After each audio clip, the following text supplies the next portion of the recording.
ఒక ల్యాండ్ వివాదం హత్యకు దారితీసిందా? అది భూపాలపల్లి జిల్లా లాంటిది.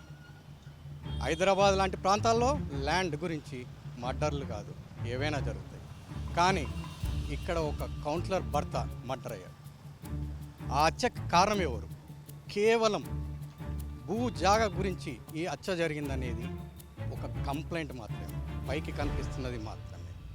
రియల్గా దీని వెనకాల పెద్ద స్కామ్, 1, 2 కాదు, లక్షల కోట్ల స్కామ్. ఒకే ఒక్కడే పోరాడుతున్న రాజలింగం మూర్తి హత్యకు ఇదే కారణమా? సరిగ్గా ఇదే కారణమని చెప్తున్నారు.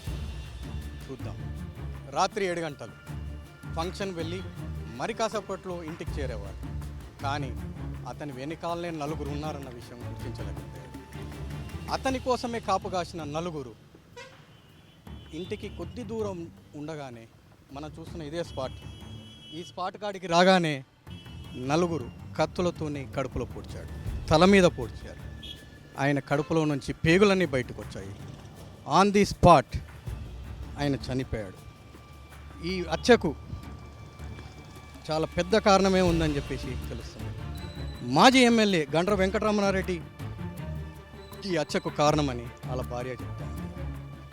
రాజలింగమూర్తి బుధవారం సాయంత్రం 6 గంటల ప్రాంతంలో బైక్పై ఇంటికి బయలుదేరారు.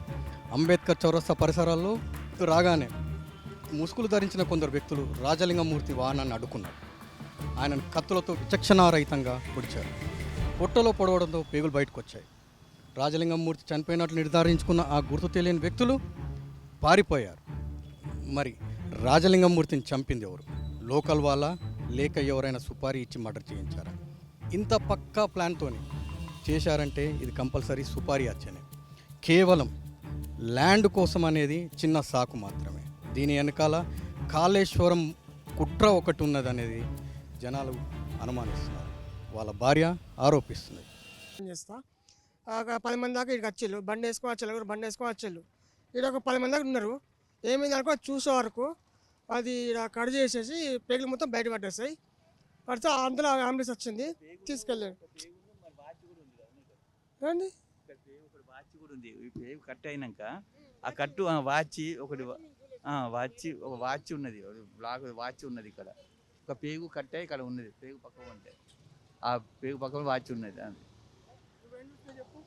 మేము చూసినప్పుడు మేము వర్క్ చేస్తాం. మేము ఇక్కడ 10 మంది జామ్ అయ్యాళ్ళు. మేము అడిగినది కాదు కూడా మేము ఊరికి వచ్చినాం. మేము మా ఫ్రెండ్స్ ఇట్లా మేము మా ఊటకి పోతుంటారు కదా, మా దోస్త్ ఫ్రెండ్స్ వాళ్ళు సార్లు పోతుంటారు కదా, కళ్యాణ్ రండి అని పిలుస్తా ఉంటారు. సార్లు వాళ్ళు ఇక్కడ మా పోలీస్ కంపెనీ ఉన్నది, వాళ్ళు పిలుస్తా ఉంటారు. మేము అది 10 మంది ఉంటారు. ఇక్కడ ఏమో అడిగినది కాదు, సార్ అడిగింది వచ్చా మేము వచ్చే వరకు ఇట్లా 10 మంది గుంపు వెళ్ళు మీద ఇక్కడ కట్ చేసి వెళ్ళు. ఇక్కడ మొత్తం మీద అక్కడ కత్తి ఇక్కడ కత్తి పూట పడ్డది. ఇక్కడ పేగులు మొత్తం బయటకు వచ్చి పడ్డాయి.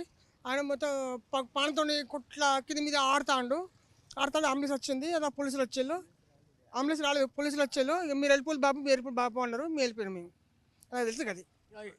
ఈడ ఆ టైంలో కరెంట్ ఉండేనా? కరెంట్ ఉన్నాయి సార్, ఉన్నాయి, కరెంట్ ఉన్నాయి.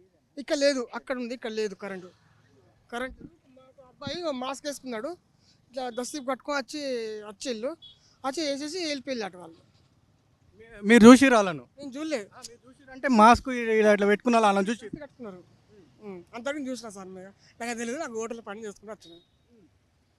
ఎంతమంది వచ్చారు? నేను చూడలేదు సార్. మాస్క్ వేసుకున్నాను అన్నావు కదా, ఒక్కడే మనిషి చూసిన తర్వాత నాకు తెలియదు సార్. నాకు పోలీసు వాళ్ళు ఏం అడిగిరా మిమ్మల్ని? ఏమన్నా అడిగితే బాబు నాకు తెలుసు కదా, మీ బాబు నువ్వు హోటల్ అడిపో, మీ ఉండగా మీకు ఎందుకు సమాచారం, నువ్వు వెళ్ళిపో బాబు అన్నాడు. వెళ్ళిపోయాను. ప్రపంచంలో ఏ మూల ఏ క్షణం ఏం జరుగుతుందో వేగంగా తెలుసుకోవడానికి తొలి వెలుగు వాట్సాప్ ఛానల్ని ఫాలో చేయండి.